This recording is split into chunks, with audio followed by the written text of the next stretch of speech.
Let's welcome Matt Kissane to the broadcast. Matt Kissane, everyone. There you go. Hey, how you doing, Matt? Matt, how are you? What's going on? Come on, right here. You're on this side. Okay. You're on the good side. All right. Never get on my bad side. Come on, a little closer. There we go. A little closer. A little bit closer. Okay. Welcome to the broadcast. It's been a while. Thank you very much. Appreciate it. We've talked about getting you on a couple times, but you always were busy. Well, I'm a big fan. I watch your show on all over the place. in Elmhurst. I live out in Elmhurst. Okay, well, on the webs? wherever you can watch it, yeah. Wherever you can watch it, it's good, right, Rich? Comcast is out in Elmhurst. Yep. Okay. You also know that we are streaming live on the web. Awesome. So we're going to have people call in and not calling in, but they could just kind of shout out if they want. They can send Google emails. Hey, yeah, we're working on that. We're that guy showed up. Message, comments. Yeah, we're working on that. I'll be eventually in the future. But anyways, let's tell us about you. How long you been performing in Chicago doing impressions? I've been doing stand-up and impersonations and all that stuff for a long time. I've been doing it for about 20 years or more. Oh, wow. Long time, yeah. What got you started in doing it? Well, I started out in gay porn. Oh, okay.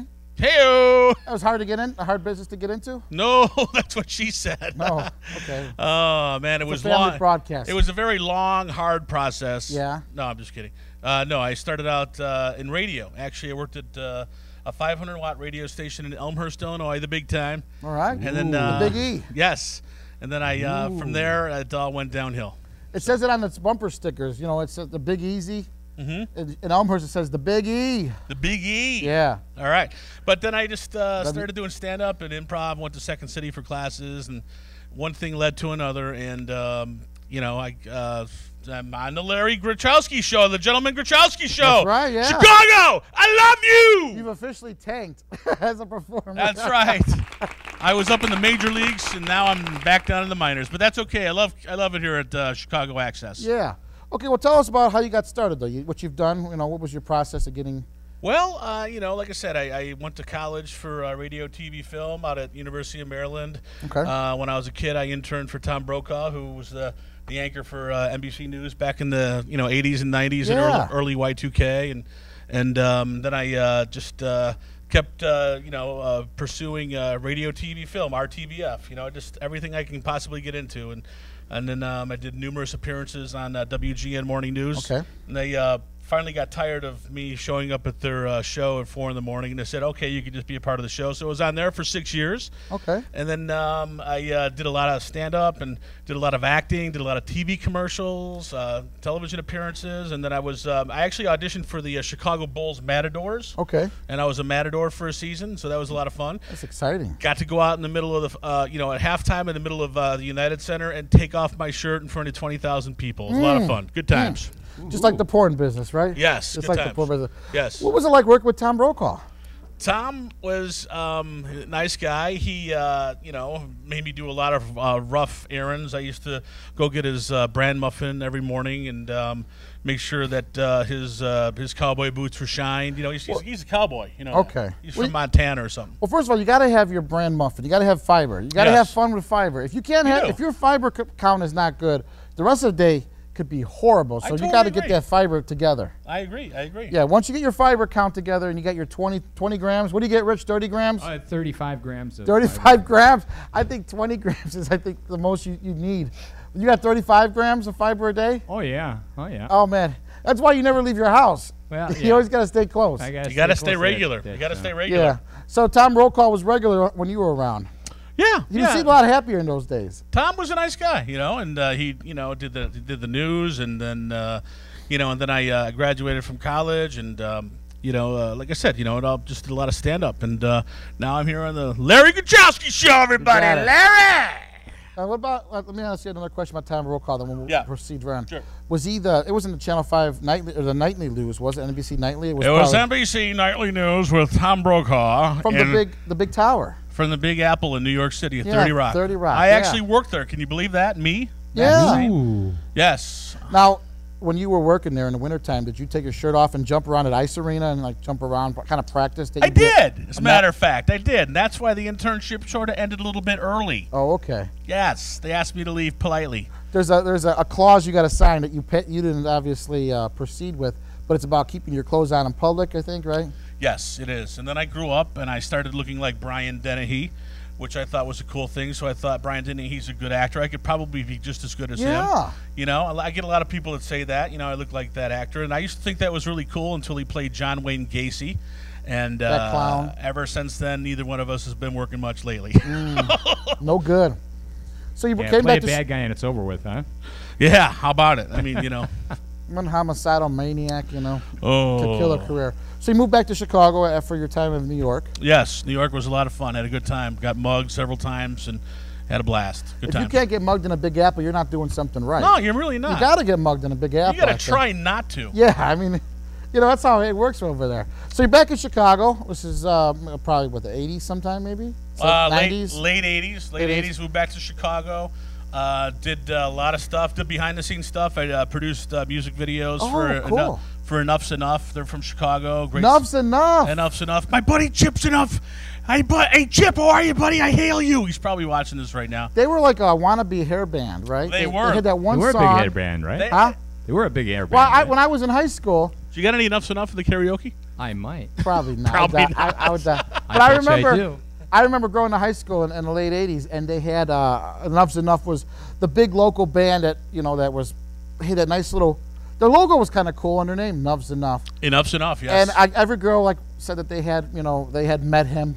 Chip, I guess you said? They Chip and Donnie and Vicky and Derek. You know, 'cause they were performing live in local bands or local clubs around here. Oh, yeah, yeah. So, yeah, I remember them, and so you did a music video for them. Did a documentary for the great band Cheap Trick from Rockford, Illinois. Oh, and very good. I dabbled a little bit in production work. So, yeah, I've done a little bit of everything.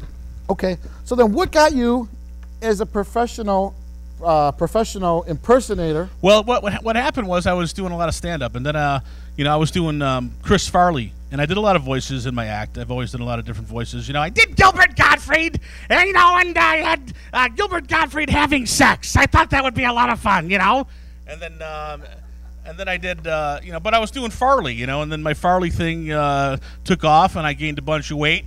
And now I have a little bit of a weight problem. Just a little bit. Yes. And so, and then I started dressing up like Farley. I was like, hey, I'm a fat Irish guy. Chris was a fat Irish guy, so I put the glasses on and the coat, and, you know, one thing led to another. And then I started doing Farley on WGN Morning News, and we didn't get sued, so I thought, you know, we'll just keep doing it. You keep doing it until you get sued, right? Is that the little... Oh, no. That's Rich's... See, that's Rich's problem. Can we get a close-up of Rich real quick? Get a close-up of Rich. Rich is, like, forever worried about being sued. No matter what it is... I've been sued, Larry. That's what the deal is. Rich is like, every time I want to do something and there's music in the background, he goes, we can't film here because there's music in the background. There's music in the back. I'm going to get sued. I'm going to get sued. They could try... We were by the Bean, and they chased us out of there. Yeah, because of the music. Sued. But I'm just saying, he is all about worried about getting sued. Oh, man, don't worry about it. It ain't going to happen. So that's how it happened. That's how I started doing, like, different impersonations. And then somebody called me one day, and they were like, we were going to have the Blues Brothers at this party, and they canceled on us. Do you know anybody that does it? And I was just like, yeah, I do, I think. And then I put, like, a Blues Brothers outfit on, and I called my buddy, and we went and did Blues Brothers gigs. And then a couple years after that, I was opening for Shaka Khan at Erie Crown Theater. I feel for you. I was opening for Shaka Khan at the Erie Crown Theater in front of 3,000 people as Jake and Elwood with me and one of my friends. And so I thought, you know what, this is a pretty fun way to make a living. That's what I think Jim Belushi is figuring out too. Yeah. It's just, if you could imitate his brother, make money off of that for years, What the hell, why not? Yeah. So, okay, so you got you got your Blues Brothers. Yep. And then you had a little Chris Farley thing going. Yes. And then you said, wow, I could do more. What's it like to prepare for these characters? You know, you just got to really be into it. It's like a job, man. Sometimes you just don't want to go do it. One time I was getting ready to go down to McCormick Place to work at a trade show as Farley. I was going to stand at a trade show booth for like 8 hours. And on my way, right before I went down there, I stubbed my toe. Actually turned out to be I broke 2 of my toes. Oh. Yeah, but I still had to do the gig. So I had to stand for 8 hours with 2 broken toes and popped a lot of Tylenol. You just got to do it. You got to be dedicated. You got to be like ready to go through any situation. And popping the pills, kind of like how he lived his life, right? Well, it's just Tylenol. I mean, I don't. Still, that's probably part of the gig, right? All right, I was drinking whiskey with them. Yeah, you know, as much as you can. Get off my back! I'm just saying, you lived it. Am I burying the needle in there, by the way? No, it's okay. Okay. You're good. Oh, okay. So you got your Chris Farley. Yeah. What other characters you do? Chris Farley. I do the lounge singer Johnny Chicago. Johnny Chicago. Another guy that was made famous on WGN Morning News. I do the Blues Brothers. I got some secondary characters that I just do for fun. Speedo Man. Just Enough said. Yeah. Me in a Speedo, and it looks really good. Ladies, back off. That's all I got to say when I'm Speedo Man. Back off. And you just talk about whatever pops up? That's right. No way. What? He's an improvist. Come on, Larry. He's an improvist. And then I do a lot of show midnight, right? Sorry, bro. Sorry, I didn't mean to cut you off. And then I do a lot of voiceover stuff. I've done David Letterman.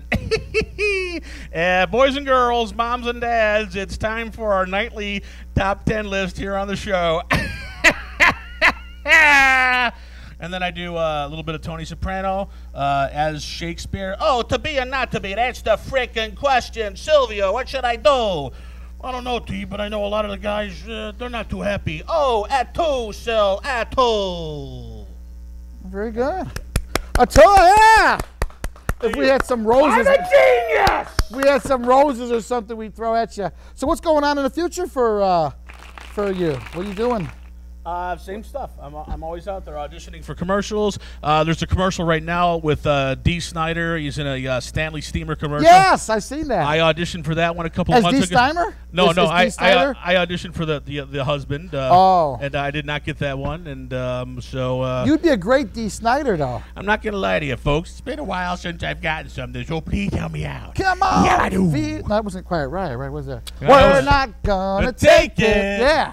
No, we're not gonna take it. Yeah, we should design a music video. We should. Yeah, I wouldn't mind that. As you as Dee Snider. I like that. All right, let's see TVHAMS. We'll take a quick break, TVHAM break, and then we'll come back after this. Don't go away. Live there, Cam. Wait.